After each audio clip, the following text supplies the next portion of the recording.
सेजल कुमारी। Channel को subscribe करके बने रहिए न्यूज गुरु के साथ। बढ़ते हैं आज की ताजा खबर की। मंत्री के घर में हमले के मामले में गिरफ्तार युवक को कोर्ट में किया पेश। आसनसोल के राज्य एवं कानून मंत्री के घर की सुरक्षा बढ़ा दी गई। 4 पुलिस कर्मियों का तबादला। आसनसोल दक्षिण थाना पुलिस के राज्य के कानून एवं श्रम मंत्री मलय घटक के कार गार्डन स्थित घर पर हमला करने के आरोपी युवक को गिरफ्तार कर लिया है।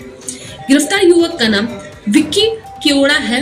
उसका घर आसनसोल के वार्ड नंबर 54 कालिकापुर के सायपाड़ा में है। पुलिस सूत्रों ने बताया कि शिकायत के आधार पर आरोपी के खिलाफ मामला दर्ज किया गया है। आरोपी को गुरुवार सुबह आसनसोल साउथ पुलिस थाना पीपी से आसनसोल कोर्ट में किया पेश। हालांकि गिरफ्तार युवक की मां मुक्ति केवड़ा ने का दावा है कि उनका बेटा मानसिक रूप से अस्थिर है। वह कुछ समय से अजीब व्यवहार कर रहा है। इस बीच बुधवार शाम को हमले के बाद आसनसोल दुर्गापुर पुलिस आयुक्तालय द्वारा मंत्री के आसनसोल स्थित आवास की सुरक्षा को बढ़ा दी गई। हमले के दौरान मंत्री मलय घटक के घर की सुरक्षा की जिम्मेदारी संभाल रहे 4 कांस्टेबल का तबादला कर दिया गया।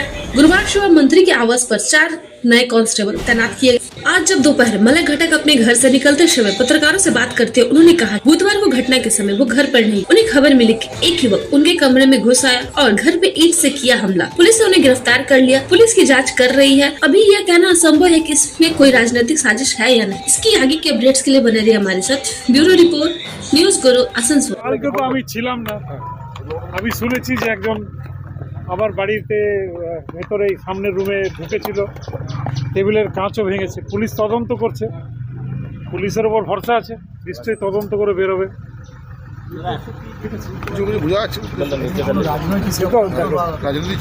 যতক্ষণ পুলিশ তদন্ত করছে রাজনৈতিক চক্রান্ত থাকতেও পারে, কিন্তু লেটেড বি এন্ড কোয়াইট। আশঙ্কা প্রকাশ করছেন থাকতে পারে, সব কিছুই থাকতে পারে, কিন্তু যতক্ষণ না সেটা প্রমাণ হচ্ছে ততক্ষণ তো কারো ইয়ে করা। ওর মাথাটা এরকমের ঠিক না। ঘরের সব জিনিসপত্র সব অশান্তি করে, মানে সব কিছু নেই তো আমার ঘরে, মানে সব জিনিস ফেলে দিচ্ছে। ওর মাথাটা একটু ঠিক নেই বলে আমি এখান থেকে পালিয়ে গেছিলাম, অশান্তি করছিল বলে। ওর সঙ্গে কে থাকতো? হ্যাঁ, ওর সাথে কে থাকতো? আমি আর ওর বউ ছিল। বউটাকে আনলাম, ও পালিয়ে যাচ্ছে, এখন থাকতেই চাইছে না। ও মানে বলছে হ্যাঁ, মানে আমি চলে গেলাম তো এখন আমার বোনদের ঘরে খাবার দাবার দিচ্ছিল। এটা আমার বোন বাড়িতে। হ্যাঁ, তো আমি চলে গেলাম। ওই জ্বালা ছিল বলে ওগুলো দেখে আমার ইয়ে হলো না বলে আমি থেকে চলে গেলাম। ওটা আমার ছেলে, বড় ছেলে, আর ওইটা একটা ছোটো ছেলে। কোন ওই তো এই ছেলেটা, দুটোই আমরা 3 জনেই থাকি। আমার বর তো নেই, আমার বর তো মারা গেছে। ওই কাগজপত্র নিয়ে খালি বকতো ছেলেটা যে আমার কাগজগুলো দিল না, আমার টাকা পয়সা কী হলো, আমার বাবার চাকরিটাও দিলাম না, আজকে আমার এমনি কেন অবস্থা। বাবা এই আবিষ্কারে কাজ করতো, ওই নিজে কী করে নিল কে যেন গিয়ে। তোমার নাম কি? মুক্তি কেবড়া।